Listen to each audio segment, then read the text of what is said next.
Your experience in the world of physical matter flows outward from the center of your inner psyche. Then you perceive this experience. Exterior events, circumstances, and conditions are meant as kind of a living feedback.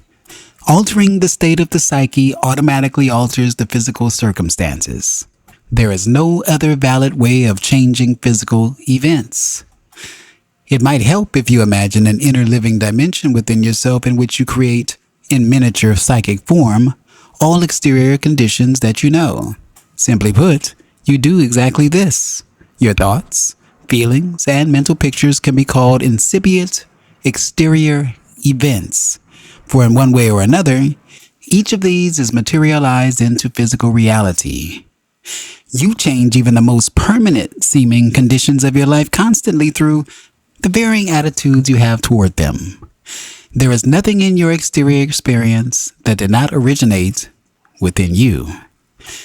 Interactions with others do occur, of course, yet there are none that you do not accept or draw to you by your thoughts, attitudes, or emotions. This applies in each area of life. In your terms, it applies both before life and after it. In the most miraculous fashion, you are given the gift of creating your experience. In this existence, you are learning to handle the inexhaustible energy that is available to you. The mass condition of the world and the situation of each individual in it is the materialization of man's progress as he forms his world. The joy of creativity flows through you as effortlessly as your breath. From it, the most minute areas of your outer experience spring. Your feelings have electromagnetic realities that rise outward, affecting the atmosphere itself. They group through attraction, building up areas of events and circumstances that finally coalesce, so to speak, either in matter as objects or events in time. Some feelings and thoughts are translated into structures that you call objects. These exist, in your terms, in a medium you call space. Others are translated instead into psychological structures called events that seem to exist in a medium you call time. Space and time are both root assumptions, which simply means that man accepts both and assumes his reality is rooted in a series of moments and a dimension of space. So your inner experience is translated in those terms. Even the duration of an event or object in space or time is determined by the intensity of the thoughts or emotions that gave it birth. Duration in space is not the same as duration in time, however, though it may seem that this is the case. I'm speaking in your terms now. An event or object that exists briefly in space may have a much greater duration in time. It may have a far greater importance and intensity existing in your memory, for example, long after it has disappeared in space. Such an event or object does not merely exist symbolically within your mind or memory, but, in your terms, its actual reality continues as a time event. Nor is its reality in space annihilated as long as it exists within your mind. Let us take a very simple example.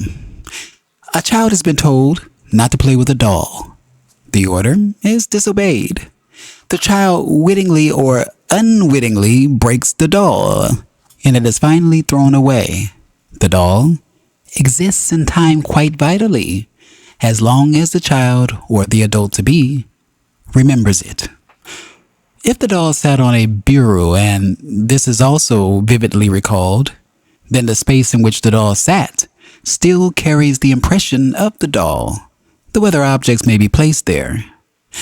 You react, therefore, not only to what is visible to your physical eyes in space, or to what is directly in front of you in time, but also to objects and events whose reality is still with you, though they may seem to have disappeared. Basically, you create your experience through your beliefs about yourself and the nature of reality. Another way to understand this is to realize that you create your experience through your expectations, your feeling tones, or your emotional attitudes toward yourself and life in general. And these generally govern the large areas of experience. They give the overall emotional colorization that characterizes what happens to you. Period. You are what happens to you. Your emotional feelings are often transitory, but beneath there are certain qualities of feeling uniquely your own that are like deep musical chords. While your day-to-day feelings may rise or fall, these characteristic feeling tones lie beneath. Sometimes they rise to the surface, but in great long rhythms. You cannot call these negative or positive. They are instead tones of your being. They represent the most inner portion of your experience. This does not mean that they are hidden from you or are meant to be. It simply means that they represent the core from which you form your experience.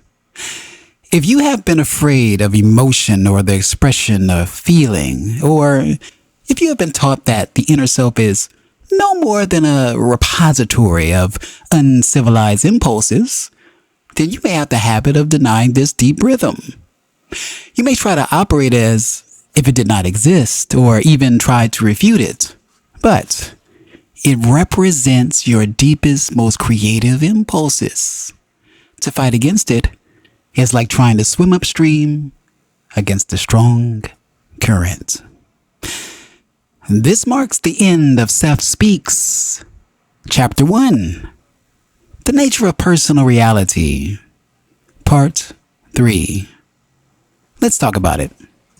So here Seth is conveying the idea that our external experiences are shaped by our inner psyche.